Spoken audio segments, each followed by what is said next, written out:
Hi everyone, my name is Sela Bogonko. Welcome to Zinduka. Zinduka is an apolitical platform that seeks to give voice and agency to the young people in this country to be more involved in nation building. We as the young people have to be actively involved in determining our future, and we cannot just sit back, especially now after elections, which is what most of us do. We have to maintain our involvement in holding the leadership accountable, and that's why we will not just wait for them to deliver.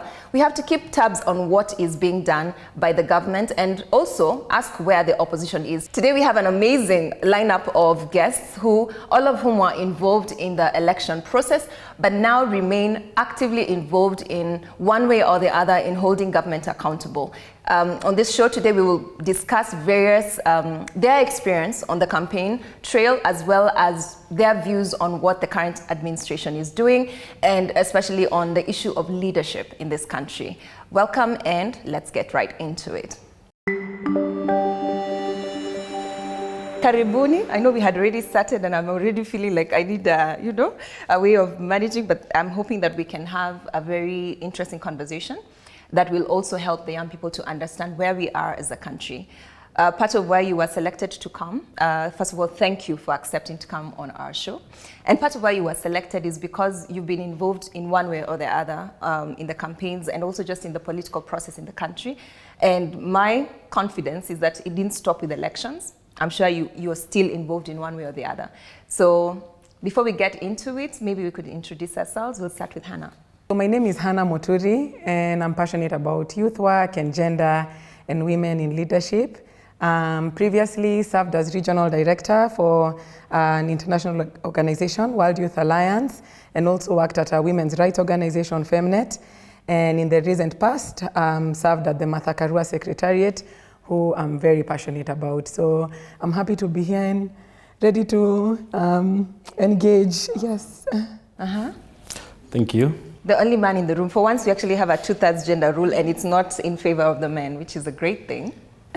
Congratulations for that. My name is Newton Hamasi. I'm the Democratic Party spokesperson, and I've been part of the national campaign team for the Kenya Kwanza youth. And yes, I'm glad to be here to have this discussion. Excellent. And I am Diana Ngao.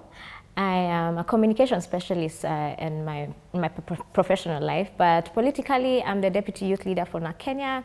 And in this most recent campaign process or electoral process, I served in the role as a Director of Communications for Martha Karua Secretariat and part of the Azzimio Presidential Campaign Communications team. And I'm really happy to be here. Awesome.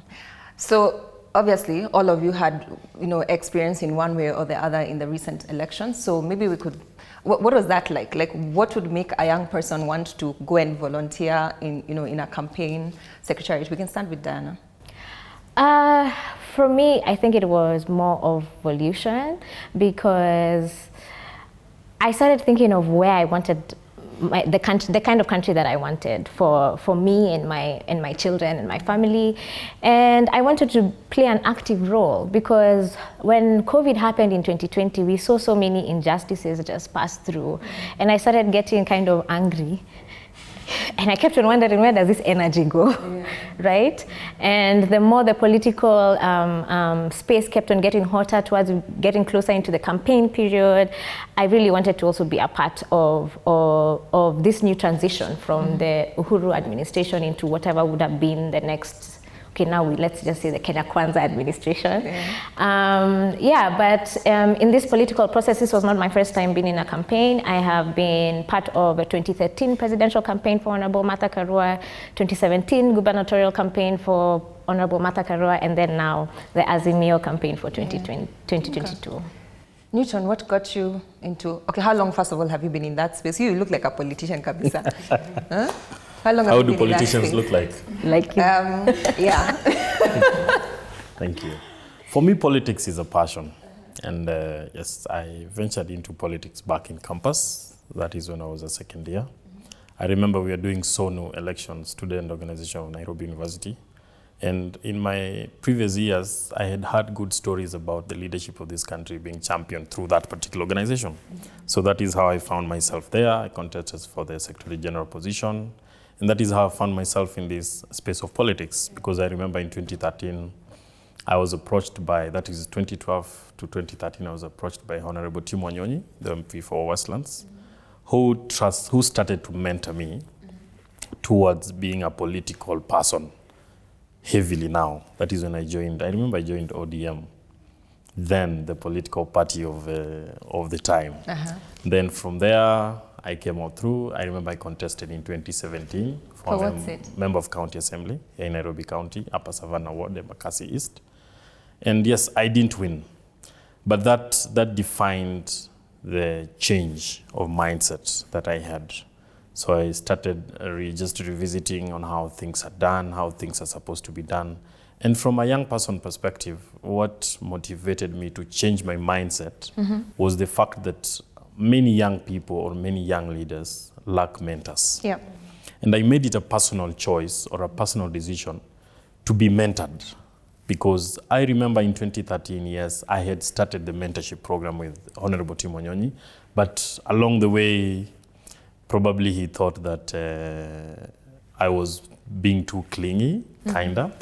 And yes, he discarded me. But now, this time round, I came in better prepared and knowledgeable on the things that happened. So for me, mentorship, since I contested and I didn't win, mentorship has been my key drive. So what was your role in this 2022 election? Yes, so in the 2022 election, I remember I joined Honorable Justin Bedan Muturi because I believed in his call for integrity, order, and prosperity. And looking at our country, we are struggling with issues of integrity. We are struggling with issues of having a country that is orderly.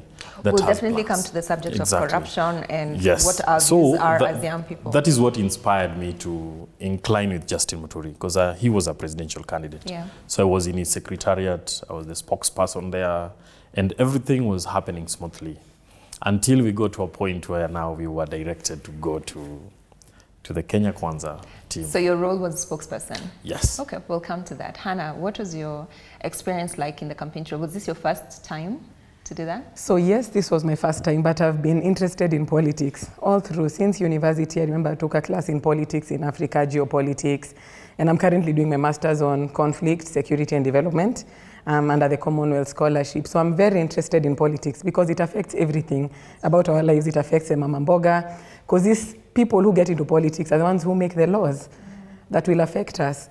And so that's why I've always been keen on it, not to run, but to be on the policy side. And so I was one of those people who was actually a bit apathetic about this election. I still fall under the category of youth because I'm still below 35. And I was a bit apathetic until Martha Karua was announced. That was your I remember light. It was a Monday. I'm sure Diana is just feeling, yes. Yes, it was a Monday, and I literally saw light at the end of the tunnel. You know that saying? Because I've always, you remember when she walked out on Moi? That struck me. I was in primary school, but I remember she's one of those women I looked up to since then. That was impressive for you? That was very impressive for me because I was like, first, she was a woman. She stood up for what she believed in at that point. Sasa unaona temperature imeanza kupanda. And she literally, I didn't even know if she would be alive the next day, but I was like, look at her. So you got into politics because you believed in her?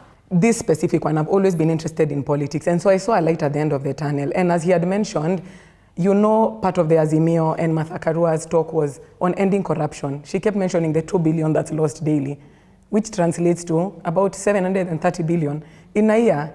You know, when you look at budget for education 2022-2023, it's 540 billion, but we lose 730 billion to corruption and cartels. So you believe that she would change that? I believe. Or she would address the issue of corruption? Yes, without a shadow of doubt that she would.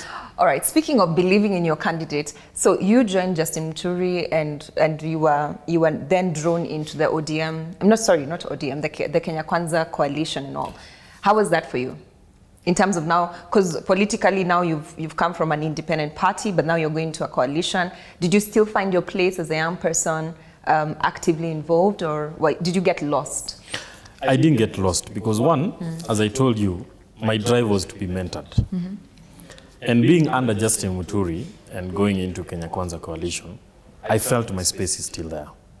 Because I have a party leader here, a principal in Kenya Kwanza, whom if I call or I approach to have a discussion with or to get guidance, I will definitely get it. So to me, moving to Kenya Kwanza was offering me an opportunity on now a bigger scale to be in that space of politics on a large scale, national scale, that will give me more guidance and it will give me an opportunity to learn from more politicians. And yes, I had really looked forward to learn from William Ruto because he's a smart and he's a masterpiece of politics in this country. And so moving to Kenya Kwanza gave me that opportunity to also tap in his knowledge, in the knowledge of Papa Waroma, in the knowledge of Musalia Mudavadi, who was a minister even before I was born. So you see, moving to Kenya Kwanza offered me that space. A wider range of leaders. A wider range of leaders to get mentorship from, to get advice, and to get guidance from. So for me, moving to Kenya Kwanza was a plus, I'll say, and having a mentor who solidly believed in me in the first place gave me that space to be at the table, even being in that space of Kenya That's Kwanza. a very powerful point that I believe even for you, Diana and Hannah, part of why space is made for young people, how space is made for young people is when the principal is able to spot, even if it's not talent, the opportunity to mentor and give you the room to actually, come alive at your own, in your own space, whether it's communication or policy or whatever it is.